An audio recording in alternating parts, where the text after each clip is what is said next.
So the community have turned out today out front of Lara Giddings and Brian Green's office to show their support for the immediate moratorium on high conservation value forests.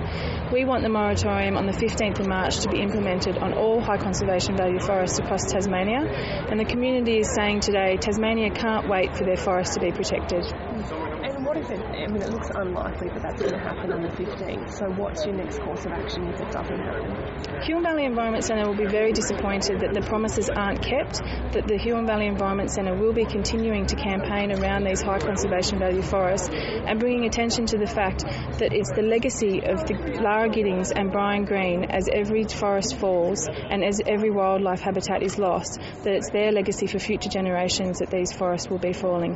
Do you think this March deadline is important enough for Nick McKim to stake his ministerial career on? I think that the Tasmanian Greens need to be putting as much pressure as possible on the Tasmanian government and saying that it is a promise that you've made to the community, and the community expectation is that the 15th of March is the deadline for the logging on high conservation value forests. So have the Greens done enough so far?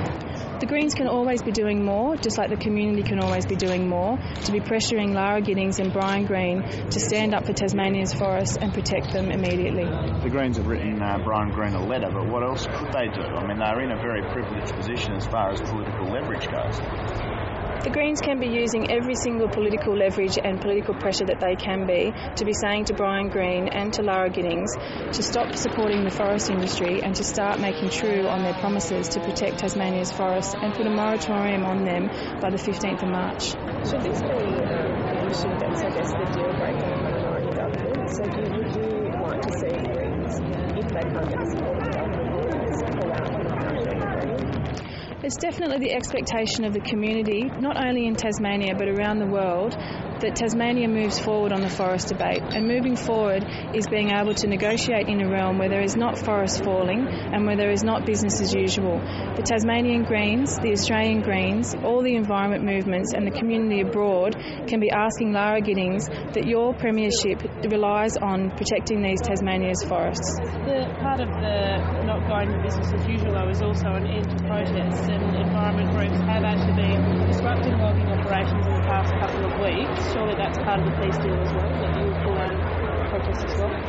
Certainly not. There's been no commitment by Huon Valley Environment Centre or Still Wild Still Threatened to end protests in the forest. It is our commitment to bring attention to the community and the world around who see this as a global issue that Tasmania's forests continue to be logged. And we will continue to do these in direct action, non-violent direct action, and in whatever way we can to bring attention to these forests being lost, bearing witness to the fact that high conservation value forests are being lost while there is an agreement to signatories to an agreement that these forests should be protected.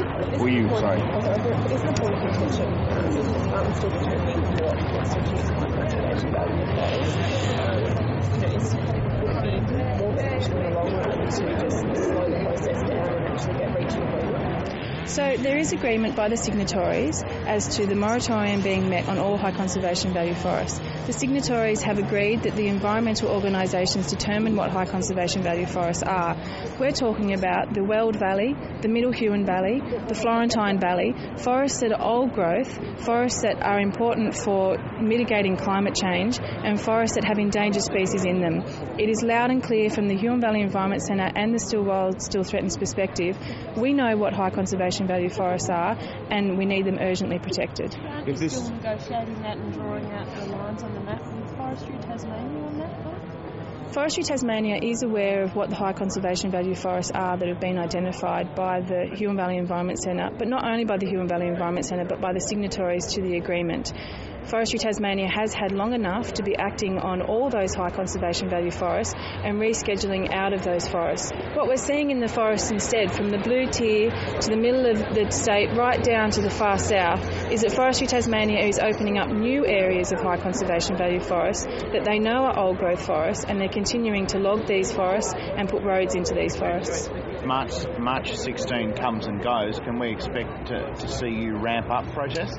Certainly the Huon Valley Environment Centre and Still Wild Still Threatened are committed to bringing attention to the fact that the promise has been lost, and that every single day that those trees and those forests and those wildlife habitats are lost in Tasmania's forests, that is Lara Giddings and Brian Green's legacy to the future generations, and we will be continuing our campaign.